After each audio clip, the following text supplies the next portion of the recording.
This is The Scoop for Tuesday.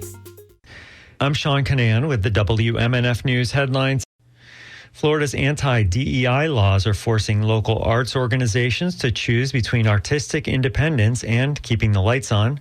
WMNF's Valerie Smith reports on a Sarasota theater that refused to sign an anti-DEI agreement, forfeiting a $40,000 county grant. The Urbanite Theatre is known for intimate performances highlighting inclusive stories. An arts grant from Sarasota County used to fund programs like this to promote tourism. But this year's grant contract follows new state laws preventing local governments from funding diversity, equity, and inclusion initiatives.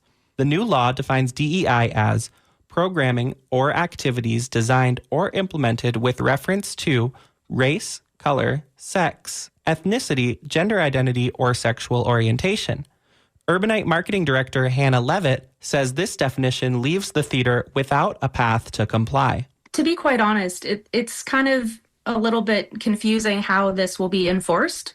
There's no defined penalty that they have for violating this compliance, and there's no specific task force that is monitoring in any way. The theater already expects to lose money this year, but accepting the grant would have jeopardized this season's upcoming plays. The Urbanite won't sign.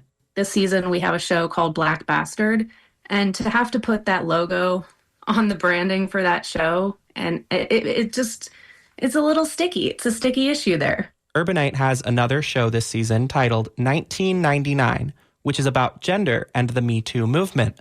This Wednesday, the Sarasota County Commission will vote on a list of grantees who have agreed to this year's contract. For WMNF News, I'm Valerie Smith.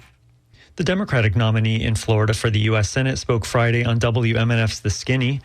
WMNF's Megan Fair reports on Angie Nixon's plans if elected. Nixon says her first order of business, if elected, would be to counteract the work of her opponent. But I am going to file legislation to extend the ACA subsidies because Ashley Moody voted against that, and it knocked nearly 300,000 people off of the Affordable Care Act rolls here in this state, and it caused everyone on private insurance for their health insurance to skyrocket. And so I want to provide immediate relief on day one by doing that.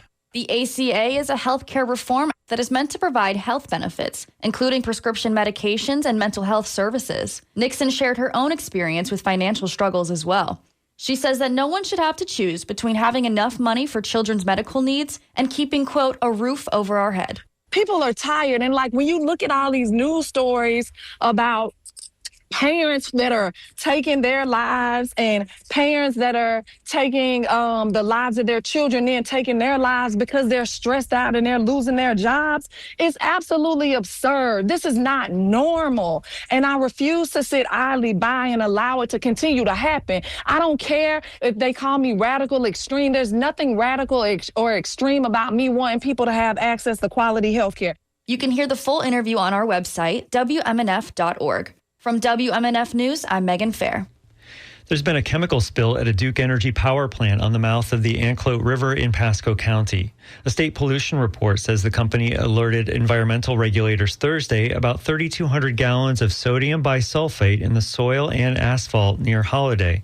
Another 500 gallons were contained to the building. Duke told the Tampa Bay Times that the chemical did not make it to the river. The Florida Department of Environmental Protection confirmed there were no impacts to nearby waters.